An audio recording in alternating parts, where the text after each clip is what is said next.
Quick question. What number defines you? Is it your age?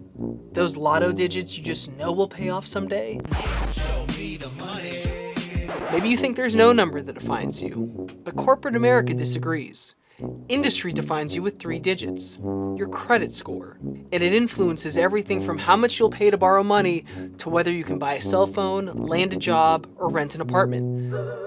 It's not easy to make sense of your finances. I'm Shahien Nasiripour, and I want to meet people with an obsession to beat the system and never leave money on the table.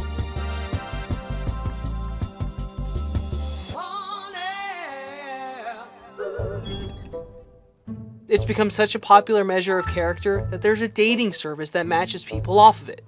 Maybe it's not for you. It's definitely not for me. Around 200 million Americans have FICO scores, but only about 1.5% of them have that perfect 850 number. One of the folks who knows how to join the 850 club is Stan Kelman. He learned to game the system after his score fell below 600 during the Great Recession. Let's give him a ring and find out how he did it. Hey Stan, thanks so much for taking the time to chat. Thank you for having me. What moved you to want to achieve an 850 credit score? I just happened to have the misfortune of graduating with my MBA into a recession and got into some debt. In the process of settling that debt, my credit score dropped. What it's like to live with a low score, and it really sucks.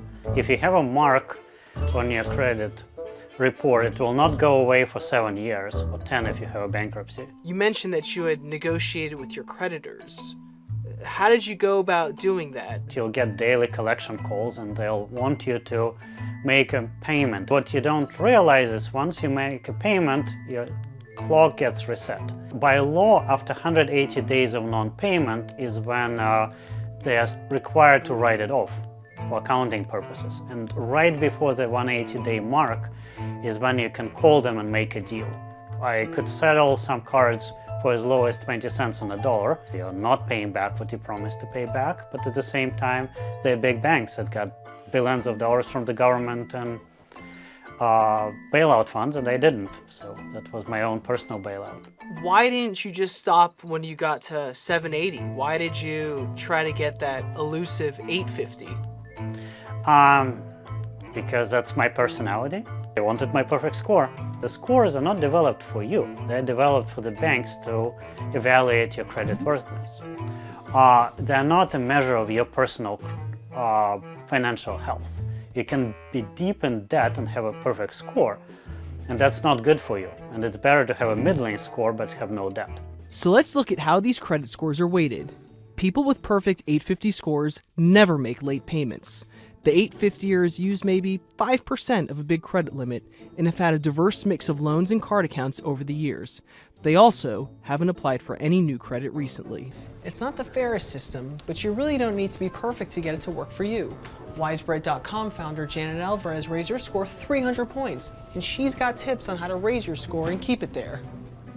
In order to get the perfect 850 or 860 credit score, it's going to take sort of impeccable performance on every aspect of your credit. But you don't really need it. You don't need a perfect score to get the best rates or the best offers. You just need a really good score. Younger people are inadvertently penalized because if you're younger, you're just not going to have a long credit history. And to get the maximum boost out of this component of your credit score, you're going to want a credit history of 30 years or longer.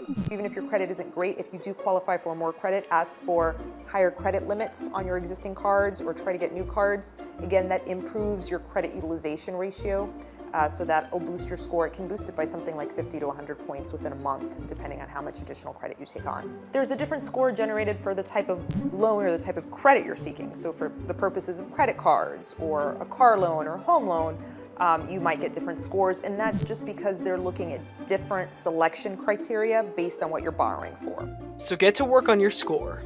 Give yourself some credit along the way.